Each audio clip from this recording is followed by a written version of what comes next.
जय माँ काली। सो काली Oracle cards को कंटिन्यू करते हुए आज हम करेंगे 16th card, that is Mahakali. ठीक है, हमने इससे पहले किया था महाविद्या। ठीक है, महाविद्या में हमें पता चला वो विद्या जो विजडम ऑफ 10 गॉडेसेस की है। ठीक है, जो 10 गॉडेसेस की नॉलेज है, जब वो नॉलेज एक साथ आती है उसको बोलते हैं हम महाविद्या। ठीक है, वो महाविद्या का अवतार है। पर और जो वो 10 गॉडेसेस है उसमें सबसे पहले जो गॉडेस है that is Mahakali. 10 goddesses, first is Mahakali. What is Mahakali? Mahakali का मतलब द ग्रेट काली। ठीक है, अब महाकाली का हम ऐसे समझते हैं, वो महाकाली का वो रूप जो टाइम को कंट्रोल कर सकता है। ठीक है, कॉस्मिक ऑर्डर को कंट्रोल करता है।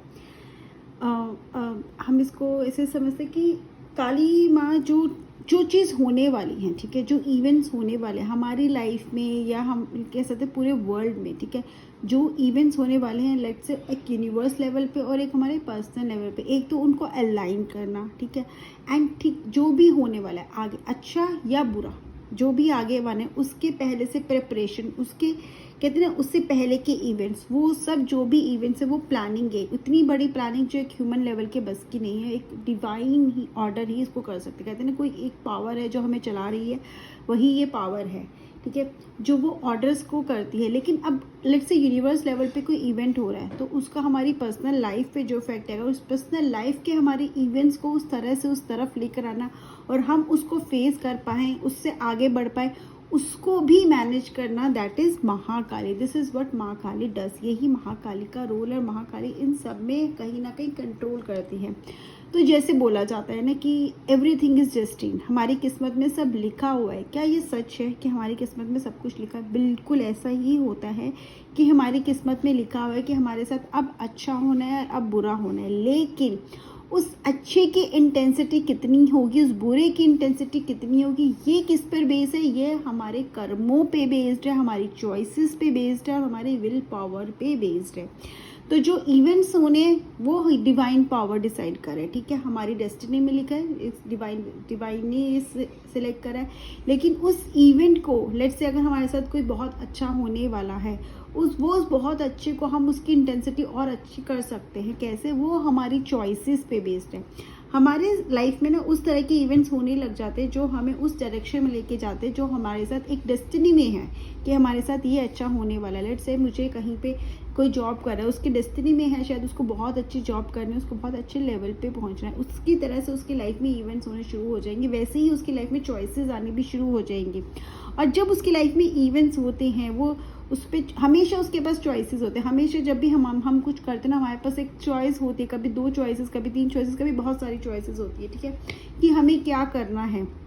लेट्स से अगर हम प्रिपरेशन भी करना है, हम सेल्फ प्रिपेयर करना चाहते हैं, हम कोचिंग में जाना चाहते हैं, अगर हम कोचिंग लेना चाहते हैं तो कहाँ से कोचिंग लेना चाहते हैं, और हम टाइम दे रहे हैं, हम कितना टाइम दे रहे हैं, हम खुद टाइम पढ़ भी रहे हैं या नहीं, लेकिन हमें उस तरफ पुश तो किया जा रहा है। अब जब हमें पुश किया जाता है ना, तो कहीं ना कहीं हमारी एक इंट्यूशन हमारे साथ हमेशा रहती है। हमें लगता है जब भी हम लेट्स से हमारे पास आगे 2 रास्ते हैं, हमने उससे एक रास्ता चूज़ करा है। ठीक है, हम उस रास्ते पे चल पड़े हैं, बट हमारी इंट्यूशन हमें क्या बोल रही है? हमारी इंट्यूशन से आवाज़ आ रही है कि नहीं, ये रास्ता शायद मेरे लिए ठीक नहीं है, मुझे दूसरा रास्ता करना चाहिए। लेकिन हमने क्या किया? हमने आसपास के लोगों को देखा, हमने उनकी बातें सुनी, या हमने ये सोचा कि नहीं यही ज़्यादा अच्छा है क्योंकि सब इसकी बातें कर रहे हैं, तो हमने उसको ले लिया।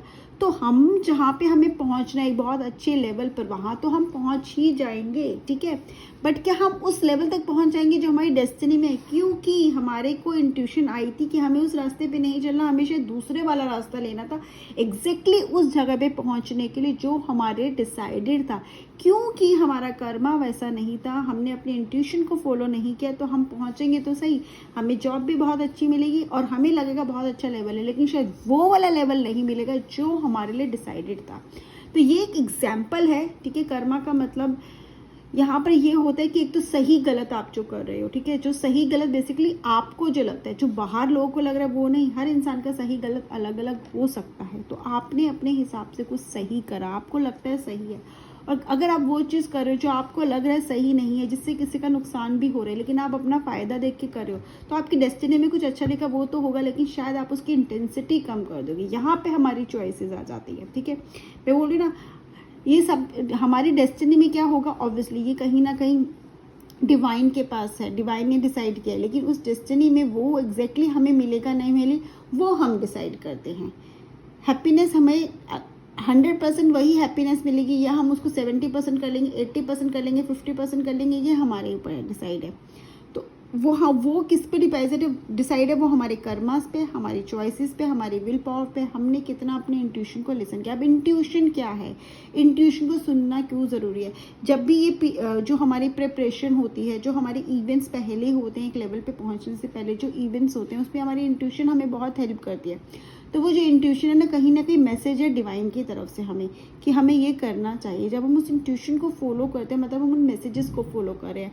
और जब इससे जैसे हम उस इंट्यूशन को, हम अपने दिल की सुनते रहते हैं, हम उन मैसेजेस को फॉलो करते हैं, हम उन मैसेजेस को इग्नोर नहीं करते। कहीं ना कहीं किसी ना किसी तरह से मैसेजेस हमें मिलते हैं, कोई इवेंट के थ्रू, किसी पर्सन के थ्रू, किसी भी तरह से कोई ऐसा इंसिडेंट हो जाएगा कि हमें कोई मैसेज मिल रहा है कि हमें ये करना चाहिए या नहीं करना चाहिए। अगर हम उस मैसेजेस को पढ़ना सीख जाते हैं, उस मैसेज को समझ जाते हैं, या फिर अपने दिल की भी सुनने लग जाते हैं, तो हम शायद एक वो पाथ फॉलो करते हैं जो डिवाइन ने हमारे लिए एक कार्व करा है। लेकिन पहुंचाएगा तो हमें मंजिल पर, लेकिन हमें ये है ना कि हमें कहाँ पे तक पहुंचना। हो सकता है हमें टॉप फ्लोर पे पहुंचना, हम सेकंड फ्लोर पे रुक जाएं। क्यों? क्योंकि हमने आपको इतना स्टेमिना हमने बिल्ड ही नहीं किया अपने अंदर, हमने उतना ज़्यादा खुद को रिफाइन ही नहीं किया, क्योंकि हमारी चॉइसेस रॉन्ग हो गई। लेकिन अगर हम जब अपनी इंट्यूशन फॉलो करते हैं, हम उन चॉइसेस पे फोकस करते हैं, तो क्या होता है ना कि हम अपने आप को एक तो डिवाइन से कनेक्टेड फील करते हैं, और हमें ना वो डिवाइन अपना ना एक फ्रेंड लगने लगता है, अपने कंपेनियन लगता है, ऐसा कंपेनियन जो हमें हमेशा हेल्प कर रहा है। बोलते हैं ना, हमेशा बोला जाता है कि हम कभी अकेले नहीं होते, हमारे साथ हमेशा हमारा भगवान का हाथ हमारे सर पे होता है। सिमिलरली माँ काली का भी हाथ हमारे सर पे होता है, वो हमें इंस्ट्रक्शंस देती है, मैसेजेस देती हैं हमारी इंट्यूशन के थ्रू, लोगों के थ्रू, इंसिडेंट्स के थ्रू। ये हमारे ऊपर है, हम उसको कितना कैच करते हैं, कितना फॉलो करते हैं। लेकिन जो अगर अच्छा है तो अच्छा तो आपको मिलेगा। अब वो आपके ऊपर, आप उस अच्छे को कितना अच्छा, हो सकता है आपको 10th फ्लोर तक जाना और आप पहुंच जाओ 20th फ्लोर पे, क्योंकि आपने इतना अच्छा उसको रिसीव किया, इतना अच्छा खुद को बिल्ड कर लिया, आपके कर्माज इतने अच्छे थे। सिमिलरली तो टाइम का कंट्रोल हमें डिवाइन के पास है, ठीक है, महाकाली के पास है। लेकिन टाइम तक, उस इवेंट तक पहुंचने का वो हमें पहुंचा देगी, लेकिन उस इवेंट तक कैसे पहुंचना है वो हमारे हाथ में। हो सकता है हमारे साथ बहुत बुरा होने वाला हो सकता है हमारा बहुत बुरा एक्सीडेंट होने वाला हो, लेकिन हमारे कर्माज इतने अच्छे थे, हमारी चॉइसेस इतनी अच्छी थी, हमने दिल की इतनी सुनी कि वो जो हमारा सारे शायद बहुत बुरा एक्सीडेंट है या हमारी हड्डियाँ टूटने वाली, तो एक चोट लग कर रह जाए हमें। This is just an example, ठीक है। इस तरह से आप इसको समझो। अगेन अगर हम कार्ड को देखते हैं, ठीक है, कार्ड में हम देखते हैं कि बहुत सारे हैंड्स हैं, तो वो ह्यूमन लिमिटेशंस को अक्रॉस, बियॉन्ड ह्यूमन लिमिटेशंस है। हम ह्यूमन कैसे, हमारे पास 2 हैंड्स हैं, हम तो उसी हाथ से कर सकते हैं, लेकिन डिवाइन की कोई लिमिटेशंस नहीं होती। इसका ये मतलब है कि डिवाइन जब हमें हेल्प करता है तो वो किसी भी तरह से कर सकता है।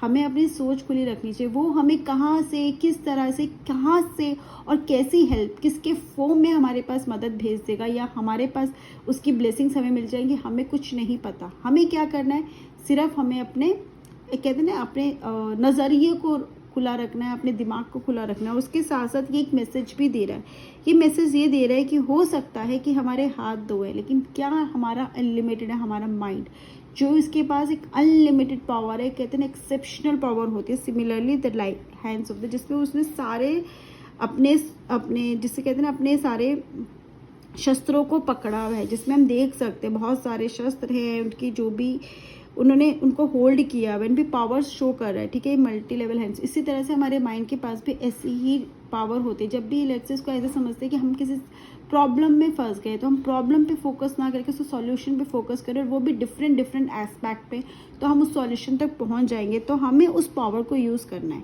ठीक है। ये जो डिवाइन पावर है वो हमें ब्लेस करती है। वो हमें ब्लेस कैसे करती है? इस इनफाइनाइट पावर के साथ, हमें इतना अच्छा माइंड देकर, ठीक है, जो हमारी ब्रेन पावर है, हमारे सोचने की शक्ति है, जिससे हम कुछ भी कर सकते हैं। अगर हम उसको थोड़ा सा यूज़ करेंगे, हम उस पर फोकस करेंगे, हम उसको तरह से वर्क में लगाएंगे, तो we will reach to the solution. अगर हमारा फोकस सॉल्यूशन पे, अगर हम प्रॉब्लम पे फोकस करेंगे तो कभी सॉल्यूशन मिलेगा ही नहीं, ठीक है। अगेन एक चीज़ और भी होती है, जब हम कुछ करते जा रहे हैं, ये कार्ड एक मैसेज और भी दे रहा है कि अपनी पावर को यूज़ करने के, हम कैसे यूज़ करेंगे अपनी पावर को, ठीक है। अगर हम अपने दिमाग को यूज़ करने के लिए क्या करें, उसको काम डाउन करना पड़ेगा, उसको सुनना पड़ेगा। वो कैसे करेंगे? हम करते जा रहे बैटरी की तरह होता है ना हमारा शरीर भी, जिससे रेस्ट की ज़रूरत होती है। जैसे फ़ोन को चार्ज करना पड़ता है ना, बार बार यूज़ करने के लिए, मशीनरी को भी सर्विस की ज़रूरत पड़ती है। इसी तरह से हमें किसकी ज़रूरत, हमें एक ब्रेक की ज़रूरत है। कैसा ब्रेक? ऐसा ब्रेक जो हमें खुद को खुद से कनेक्ट करे, ठीक है। वो कुछ भी हो सकता है maybe you want to just sleep for extra hours, ठीक है। आप यू मे बी आपको शायद डांस करना बहुत पसंद है, आपको पेंटिंग करना पसंद है, किसी को योगा, किसी को मेडिटेशन, किसी को सिर्फ एक डेली वॉक, या किसी को 10 डेज बस घर पे स्पेंड करना है, कुछ काम नहीं करना, थोड़ा सा रिलैक्स करने की ज़रूरत है, उसे थोड़ा सा स्लो डाउन होने की ज़रूरत है। कभी कभी हम बहुत ज़्यादा ना थक जाते हैं, बहुत ज़्यादा हमें समझ ही नहीं आता, हम स्टक फील करते हैं, और उस टाइम पे हम जाके थोड़ा सा शॉवर भी ले लेते हैं ठंडे पानी का, तो हम थोड़ा सा बेटर फील करते हैं, ठीक है। तो we what we have to do is we just need to take a break, like close your eyes, ठीक है, focus on your breathing, think of something, ठीक है, जस्ट रिलैक्स योर माइंड, अपना माइंड एकदम रिलैक्स करना है, peaceful music सुनो। उसके बाद जब आप आंखें खोलते हो तो आपको क्या कुछ क्लियर दिखता है, ठीक है, काफ़ी क्लियर दिखता है, आपको बहुत अच्छा लगता है। तो उसी ब्रेक की ज़रूरत है। उस ब्रेक में वो ब्रेक हम कैसे लें, वो ब्रेक हमें कैसे लेना है, हमें वो चीज़ें करनी है जिसमें हमारा इंटरेस्ट है, जिससे हम बहुत खुश लगते हैं, जिससे हमें बहुत अच्छा लगता है, हम हैप्पी होते हैं। We just need to live our life, जहाँ पे हमें लगता है कि येस वी आर लिविंग, जिसमें हमें बहुत खुशी मिलती है, ठीक है। डांस, म्यूज़िक, किसी की हेल्प करना, वॉक पे जाना, एक्सरसाइज करना, घूमने जाना, शॉपिंग करना, जो भी that makes you really happy, और जो आप करने में सक्षम भी हो वो आप करो। सो आपको वो ब्रेक मिलेगा और आप आगे सोच पाओगे, फोकस कर पाओगे। तो बेस ये कार्ड हमें बहुत चीज़ें सिखाता है। Live your life, live in this present moment. Second, focus on the solutions not on the problems. Third, आपको जो अच्छा है, अगर आप डेस्टिनी में बिलीव करते हो, पहली बात तो कर्मा से बड़ा कुछ नहीं है, लेकिन डेस्टिनी भी तो है, डेस्टिनी को तो हम इग्नोर नहीं कर सकते। अगर डेस्टिनी में है वो आपके पास आएगा, बट पहली बात तो आपको पता नहीं है आपकी डेस्टिनी में क्या है। दूसरा, आपकी डेस्टिनी में शायद बहुत अच्छा है और शायद बहुत बुरा भी हो सकता है, लेकिन उससे पहुंचने तक के पहले इवेंट्स आपके साथ ज़रूर होंगे। उन इवेंट्स में आप कैसे रिएक्ट करते हो, कैसे बिहेव करते हो, क्या डिसीजंस लेते हो, आपकी विल पावर बहुत करती है। तो क्या किस्मत को बदला जा सकता है? बिल्कुल किस्मत को बदला जा सकता है। किस्मत को बदला जाने का मतलब ये है कि आप अच्छे को और अच्छा कर सकते हो, बुरे को बहुत कम बुरा कर सकते हो, इंटेंसिटी चेंज कर सकते हो। जब आप इंटेंसिटी चेंज करते हो तो ऑब्वियसली आप किस्मत को बदल रहे हो। तो yes, you can change your luck. How? अपनी विल पावर से, अपनी चॉइसेस से, अपने कर्मा से। And live your life present में जी कर, प्रेजेंट में, प्रेजेंट को प्रेजेंट लेकर, प्रेजेंट है, ठीक है, वो एक गिफ्ट है हमारे लिए, उसको उसी पल में जीना, ठीक है। और उसमें ये कोशिश करना कि आपके हाथ से आज किसी का बुरा ना हो। जब आप रोज़ ऐसा सोचोगे ना, आपके हाथ से आज कुछ बुरा ना हो, तो आपके हाथ से कभी किसी का बुरा होगा ही नहीं। So live in your present, make better choices, and आपकी लाइफ में बहुत कुछ आ सकता है। डिस्टिंड ज़रूर है, बहुत कुछ चीज़ें तय हैं आपकी लाइफ में, लेकिन फिर भी आप उसको बदल सकते हो। अच्छा अगर लिखा है तो अच्छा होगा, उसको आप रोक नहीं सकते, लेकिन उसकी इंटेंसिटी कम या ज़्यादा कर सकते हो। अगर बुरा लिखा है तो बुरा भी होगा। कभी कभी हमारे साथ कुछ होता है ना, चोट लग जाती है, हम गिर जाते हैं, हमें लगता है यार ये हम गिर गए, हमें चोट लगी, बट हम ये नहीं सोचते उस टाइम पे हो सकता है बहुत बुरा होने वाला था, बट क्योंकि हम सही थे, हमारे कर्मा सही थे, हमारी सोच सही थी, या हमने जो एक्शंस लिए वो सही थे, जिसकी वजह से हम सिर्फ एक चोट लग के रह गए, जिसके लिए शायद हम रो रहे हैं, बट हमें खुश होना चाहिए, ठीक है। सो अपनी लाइफ में खुश रहना सीखो। ब्रेक की ज़रूरत है, वो करो जिसमें आपको खुशी मिलती है। शायद बहुत लंबा आप उसको नहीं फॉलो कर सकते, लेकिन बीच बीच में वो चीज़ें ज़रूर करनी चाहिए जिसमें आपको खुशी मिलती है, ताकि आप उन चीज़ों में आगे ग्रो कर पाओ जिसमें आप एक्चुअली में ग्रो करना चाहते हो। जय माँ काली। अपना फीडबैक कमेंट सेक्शन में ज़रूर बताइएगा।